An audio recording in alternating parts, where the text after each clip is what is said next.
Welcome to my revision of my American history notes. I'm going to pick it up where I left off the last time. The Jamestown colony needed a cash crop that would make money, property rights for colonists to give them a stake, liberty. And it received in the 8 years between 1616 and 1624. The first factor was tobacco, which use for export was discovered by John Rolfe, who married the Indian princess Pocahontas. This was in 1613. He crossed seed from the West Indies Caribbean and the local Indian tobacco, which produced a pleasingly smooth smoke that grabbed the English market. This made several fortunes, but also made the colony more dependent on England for supplies. A special group to oversee the bringing in of supplies was formed by the wealthier members of the colony called the Magazine. In return, it gained a monopoly for selling tobacco to England. However, King James hated tobacco and thought it a dangerous, noxious weed and a very bad habit, himself writing the first paper against its use called Counterblast to Tobacco. The owners of the colony were able to convince Parliament not to ban it in spite of the king's objections. Then the institution of private property was the second factor that saved Virginia. When the hired men served their contracted time of 7 years, they were allowed to be tenant farmers and then given the land outright, which increased their stake in the community. Captain Smith commented that when people were fed out of the common store, a sort of communism, many were lazy and tried to get by with doing nothing.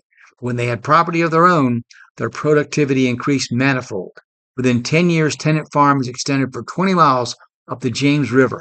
The third factor was liberty with English rights granted to all, arbitrary rules abolished, and a representative assembly formed to pass local laws allowing for the company veto.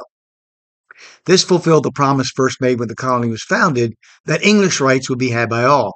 The last factor was the effort to bring in young women to be wives.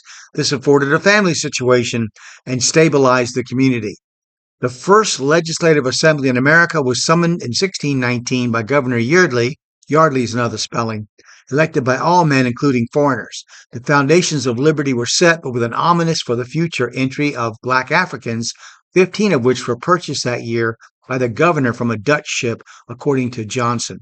Technically, these men were not slaves, but indentured servants who could gain their freedom after a period of years, and many did it first. Now, an attempt was made to make Virginia not dependent on just tobacco, but to grow and export other foodstuff. But mortality was still very high, and inquiries were made as to why so many colonists were dying of disease so quickly. The death rate, according to Theodore Allen in his 2-volume work, The Invention of the White Race, was 7 times as high as back in England. Then comes trouble from Powhatan's successor, Native American. So we'll talk about that next. If you watch this video, please click like and subscribe or follow and share the video. Let me know what you think. If you disagree with something, provide your citation so I can study it. Thank you.